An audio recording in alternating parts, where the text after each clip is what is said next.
G'day, I'm Rob.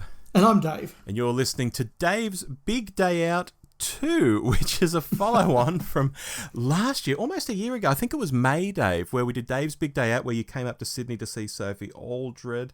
We've also done episodes like this in the past, like when Dave met Chris, when you met Chris Eccleston. It's been a whole sort of, over the years, from time to time, when you've gone out and done something interesting. We've done an episode like this. I'm really building it up, Dave, because you've done something very cool today at Supanova. What did you do? I met the 13th Doctor herself, Jodie Whittaker. Very nice. Yes, Jodie Whittaker is in Australia for the Supanova Expos. Obviously, it happened in Melbourne earlier today. Dave, you've been posting pictures from the event and so on, but I'm here to pick your brain about it. And I guess the first question is, what inspired you to do this? Because I know Whittaker isn't your favourite doctor. I mean, for our newer listeners, you're certainly not I don't like Whittaker, hashtag not my doctor. You're not one of those people by any means, but she's not up the top. So what inspired you to go and see Whittaker today with a million other people? Yeah, well, it was a lot of other people. Look, I did and ah about this one when it was announced towards the end of last year that Jodie was coming out. I did sort of think, am I going to go and what am I going to pay? And I was paying for a holiday at the time, so I thought, well, look, it's a decision that can wait until the new year when the credit card is paid off. Yes. And then I just thought, you know what, it's one of those things, if I don't go and see her, I'm going to regret it. Mm-hmm.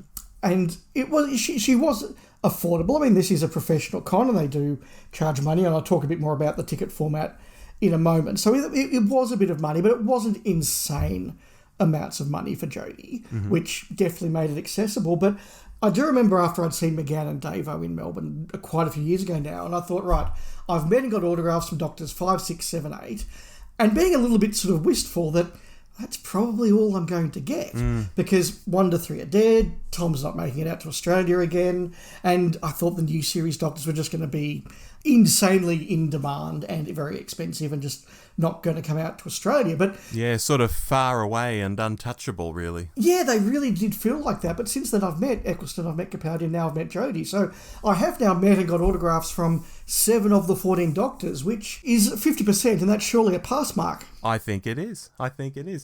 Now, I first knew you were doing this just a few days back when you mentioned, I'm going to go and see Jodie. I had not realised this was happening at all because it's not happening in my hometown, etc. I think the other leg of this tour was Brisbane, possibly? I think so, yes. Yeah, so it wasn't in my town. So I was kind of like surprised that this was happening at all. And then this morning you're posting from the line and saying, look, I'm in the line, and you were holding up your phone. There's a slightly bewildered girl next to you and some other people. And then behind them, just like what seems to be thousands of people. I think you said there was like seven lines or something at that point. At that point, so it was about 10:15, and Jodie was coming on to do her autographs at 11. Mm-hmm. At that point, there were 7 lanes of queue. Oh. And I didn't realise there were another 5 or 6 lanes of spillover queue on the other side of the hall as well, which I didn't see till I got out of the queue. So it was absolutely insane. And I think it's worth saying right at the top of the episode, before I really get into a bit of comment about the event itself, as you alluded to there, Rob, Jodie's not a personal favourite Doctor of mine. I've got pros and cons about her era. A lot of our friends have got pros and cons about the era, and legitimate discussions about how good she was at the Doctor and what we think of her stories. Not the crazy sort of fringe stuff. No, but it was therefore really positive to see just how much demand there was to see Jodie in Melbourne. And I've got to say, compared to Christopher Eccleston a couple of years ago, it did skew younger and it did skew more female. And there were obviously a generation of fans for whom Jodie is a really, really big deal. Lots of people came dressed up as Jodie. And so it was really lovely to see that every Doctor is somebody's favourite and every Doctor's got a really passionate group of fans, and that extends to Jodie as well. And for all the sort of middle-aged people who grew up with the classic era like us, who sort of say, Jodie's just sort of one of those new Doctors, there were absolutely people that I think came to the show with Jodie, and that love was really, really evident. So that was a really cool thing just to see, in between me being cynical about a lot of things. Yeah, well, I was going to say, pulling back the curtain a bit on our own podcast, the cold take we did on Jodie Whittaker is the most popular download on our feed in 8 years plus of doing this. So yes, there is a big interest in Jodie Whittaker out there. There really, really is. I think that it's important that we don't forget that just because we're cynical old classic era fans. Absolutely. So that half an hour ticks by. Jodie appears. I guess you can see her in the distance. She's starting to sign. What happens then, Dave? So yeah, look, I'll talk about the queue again in a moment, but got to the front of the queue, Jodie's there, and very, very friendly, all smiles. And it's again that contrast at these big events where she's got to do several hundred autographs in a couple of hours. Yeah. And so it's that balance between, I want to smile and make everybody feel like they've got their moment, and I need to do this in about 20 seconds. Yeah. And so it was really good. She balanced that really well. She looked at my time frame book, which long-term listeners will know has got now 7 doctors and probably another 20 companions or something in there. Nice. And she looked and said, "Wow, you've got a lot." I said, "Look, that represents 30 years of effort." And she said, "Oh, well, I better not ruin it then." And gave me a smile. And she's mastered the art of sort of doing this little chit-chat while she's doing her autograph and all the rest of it, and then it's sort of, move out of the way, the next one's on. So, look, it was 25 seconds, but she did everything to make it feel like a really warm and friendly 25 seconds. Yeah, and there wouldn't be people, I assume, saying, "Can I just get a selfie?" and running behind the desk. None of that? No, so let's sort of talk about all of that, because this obviously was one of those big corporate conventions that you and I don't particularly like. No. They're not the sirens of audio getting a small group, or not a small group, but a good-sized group of fans in a church hall, so to speak, and you get a lot of face time with the guest, and you get a lot of time at the autographs, and Katie Manning or Sophie Aldred can stop and speak to everybody who wants a photo. It's not that sort of event. It's an event where you pay a lot of money to get a very popular actress who's in a lot of demand to come to Australia for a weekend, and basically they're milking a lot of money from it.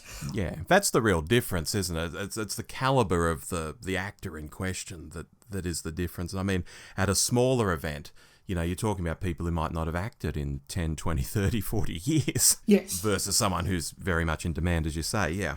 Yeah, absolutely. So look, I've accepted that this is the only way we're going to see new series people, at least for the next little while they are still at the peak of their professions, and so you do pay money. Jodie was doing photographs before she did her autograph, so that started at 10. I didn't get a photograph, but I could see the queue for the photographs, and that was insanely long.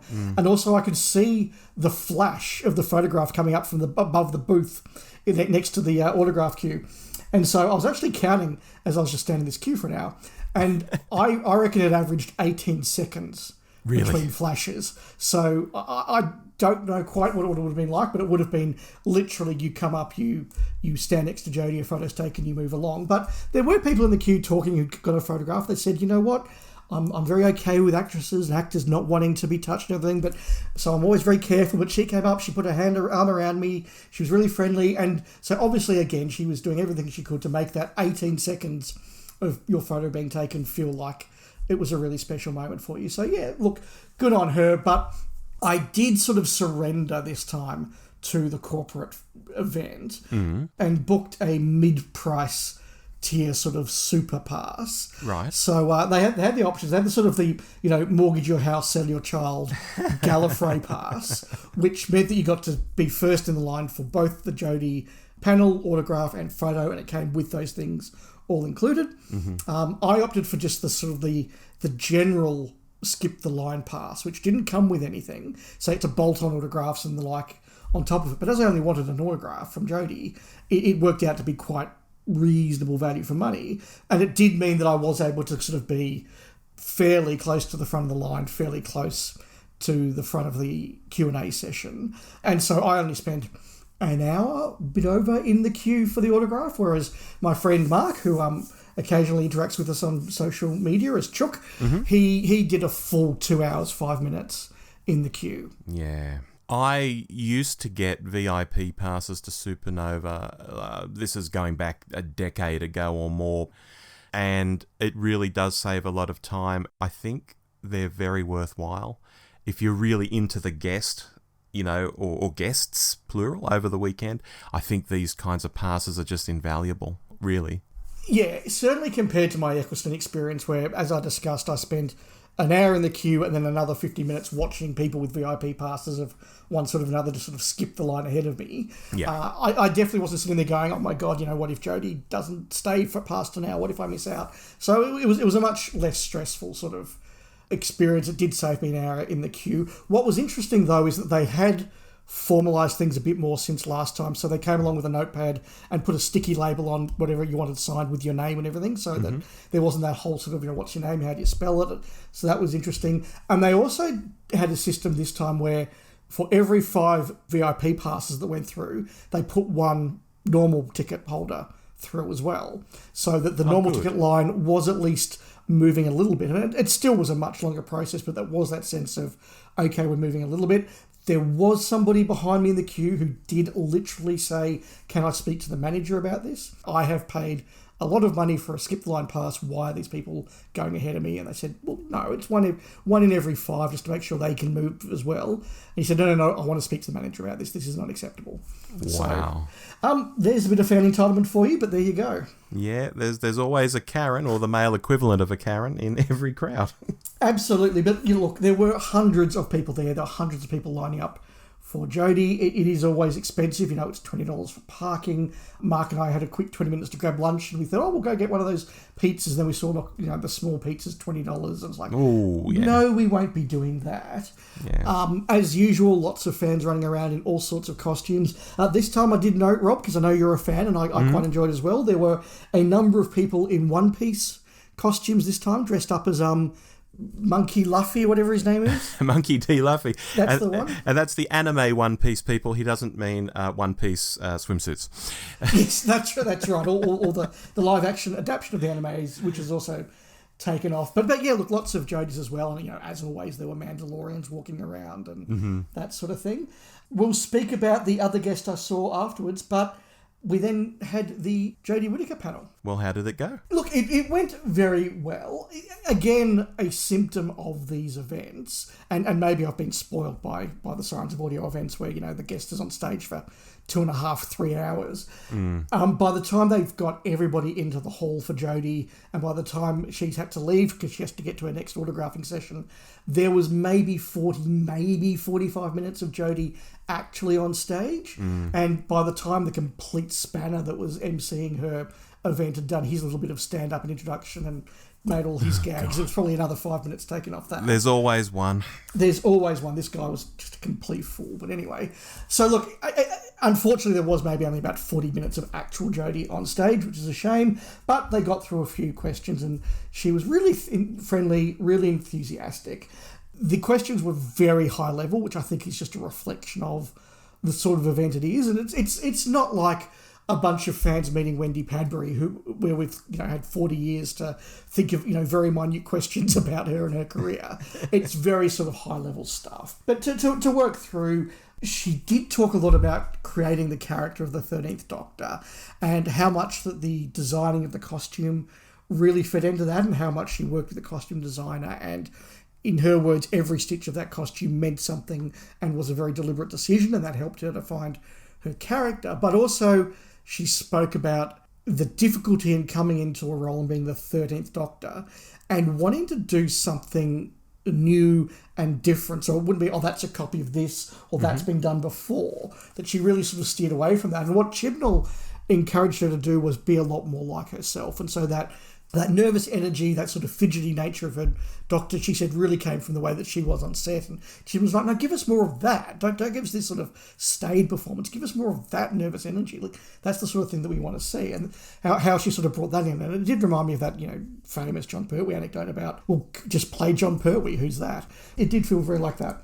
It's interesting though, Dave, because when people see her on chat shows, especially people who aren't enamoured with her, shall we say, they often comment, oh my God, she's fabulous on this chat show. She is so cool. I love her. Why isn't her Doctor like this? Yeah, absolutely. And as you'd expect, a chat show is a performance. Yeah, true. And so I think this is the sort of the Jodie between takes, just being completely herself, is the energy that she felt she brought to the role. That's interesting. Yeah, she was asked who her favourite classic Doctor was, and she did say that she wasn't a particular Doctor Who fan before she got the role. She hadn't watched all of the show, but she did enjoy Sylvester McCoy, and she did remember him from her childhood, so she did sort of nominate him.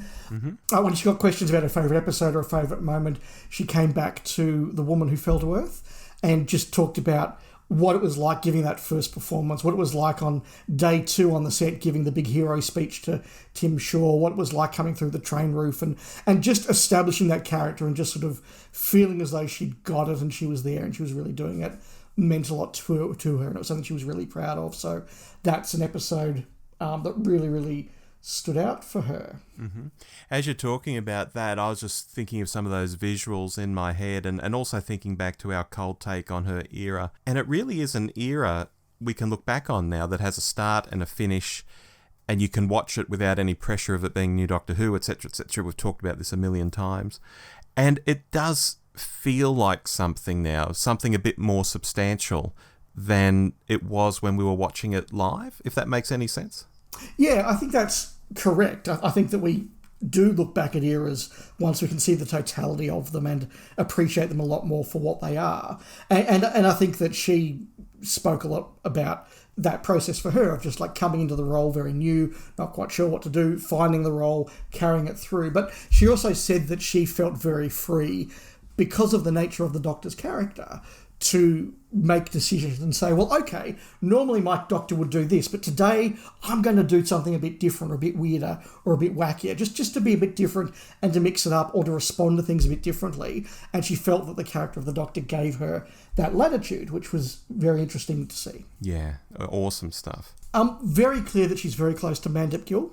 She said something which I've never heard a Doctor that had multiple companions before say, where she said, I'm not meant to have favourite companions, but Mandip was my favourite companion. She was there at the start, she was there at the end, and it was just wonderful to work with her. And I thought, wow, I can't imagine Tom saying that about, picking one or anything, but that was just really honest. And I think nobody took that as like, oh, why do you hate Graham?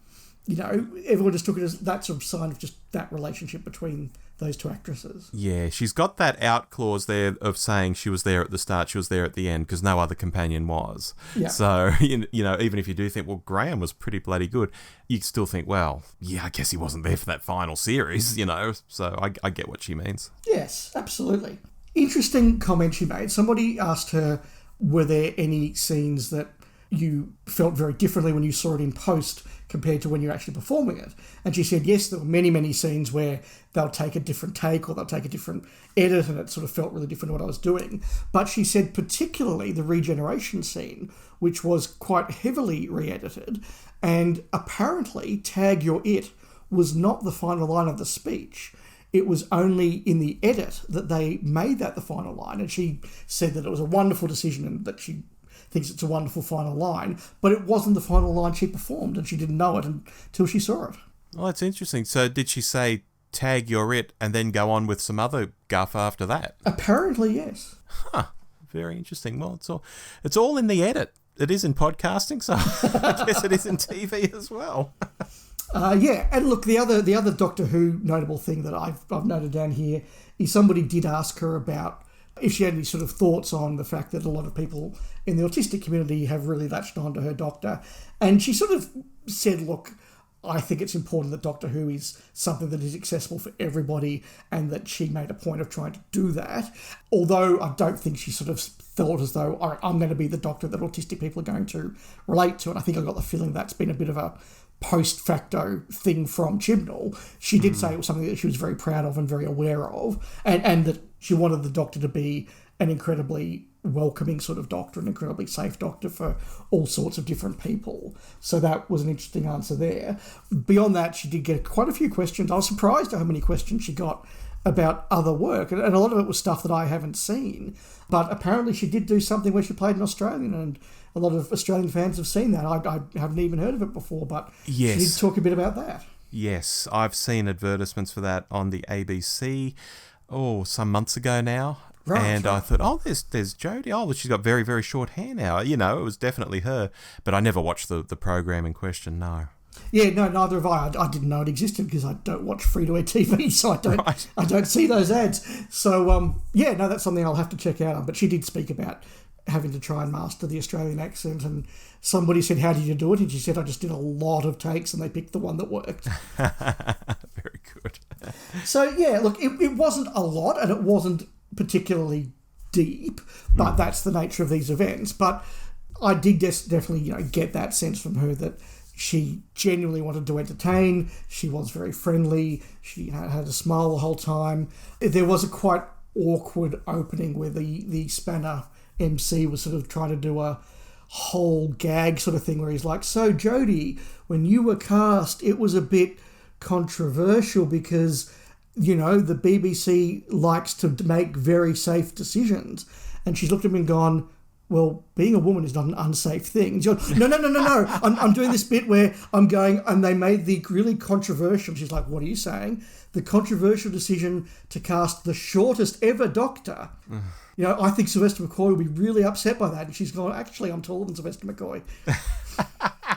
So it was kind of this really awkward start to it as well. And that sort of set the tone for his moderation, which was a shame. Like I say, there's always one at these events who goes on like that. I don't know why they don't get someone just a bit more clued in, who's personable, but just gets to the point and just informs the audience and keeps the chat going. You know, there's always someone who thinks they're a star, and they're not. No, this guy definitely falls into that category. And look, I'm with you. The best moderator is like the best umpire.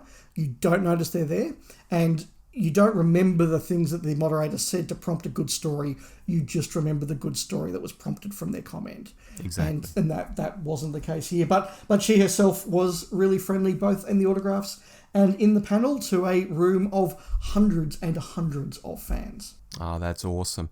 Now, I know you want to talk about the event in general, but there was a second guest you were there to see, a second guest who I think is pretty popular amongst our listenership. Well, we've definitely done hot takes on his work, and that is Temuera Morrison. I don't know if I've pronounced that right. Mm-hmm. But he, of course, played Jango Fett in Attack of the Clones and revisionist Boba Fett in other stuff. No, he was good enough to actually mention Jeremy Bulloch and say that he was following in his footsteps. So that was quite nice to see. I thought you were going to say he was good enough to mention the Doctor Who show's review of Attack of the Clones. No. He acknowledged Jeremy Bulloch. Look, Temuera was really quite entertaining. He's obviously quite a large personality. He came out with his, now you've got the right name for this stick, Rob. The gaffy stick. The gaffy stick. He came out with the gaffy stick and showed off some movements, and then he just opened up with a bit of a talk about how this is based on a Fijian fighting stick that he saw, and that itself is very similar to a Maori fighting stick that he's trained with, and how he encouraged the director, you know, I can do this sort of stuff, so let's use a whole lot more of it, and how he regretted that after sort of 2 days of filming in the desert, doing all the actions. He's like, maybe I shouldn't have opened my mouth. But he was really energetic, really excited to be there, spoke with real passion about the role, spoke with a lot of passion, as you'd expect, about his Maori roots and the influences of that. A lot of questions about his role in Once for Warriors, which was really interesting to hear him talk about. He did a couple of songs, he did a haka, really sort of gave a big performance, which was quite entertaining to see. And then in this case, the moderator did just sort of let him get on with what he wanted to do and just threw audience questions at him and let him do that. So that was really, really quite fun. He was asked about Book of Boba Fett 2. He said he'd love to do it.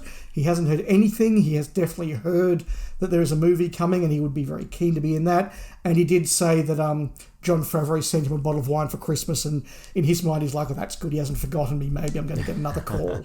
But that was the other guest that I was able to see the panel for, and yeah, he was really entertaining. Yeah, Book of Boba Fett was a bit disastrous. I'm not sure they're going to touch that, but when they make these Mandalorian universe-inspired things like the movie, I think he's a shoo-in for that, you know, at least as some sort of cameo, at least. I would have thought so. I think that as much as there's a lot of differing views on the series Book of Boba Fett, I think a lot of people like Boba Fett the character. I think a lot of people like him as an actor and what he's done. And he's obviously, you know, properly enthusiastic about the role.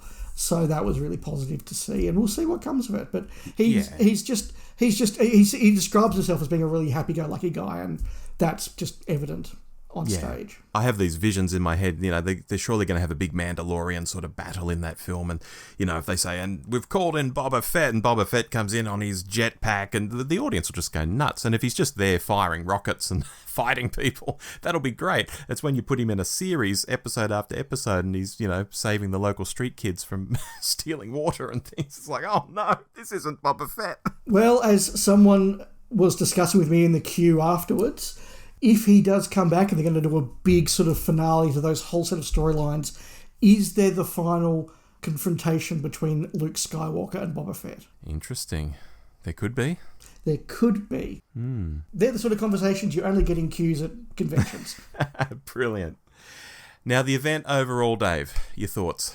Look, it's not my preferred form of convention or event. Right. I think that they are very faceless. And I was listening to a conversation in the queue while I was waiting where somebody said, you know what, last time I came to these, I spent my whole time in queues waiting for autographs. I didn't get to see a single panel. And I thought, look, that's a decision everybody makes and every fan's themselves. But I just worry if we're really going down that American path of you go to a convention just to queue up and get your autographs, and that's about it. And you don't get to see any panels. You only get to see a panel if you're at the front of the queue or you've got the VIP pass. And it's very, very mercenary. They have got to running them a bit smoother in the last couple. And this is certainly the smoothest run that I've seen. But again, how much of that is because I just paid more money for it to run more smoothly for me? It's hard to judge.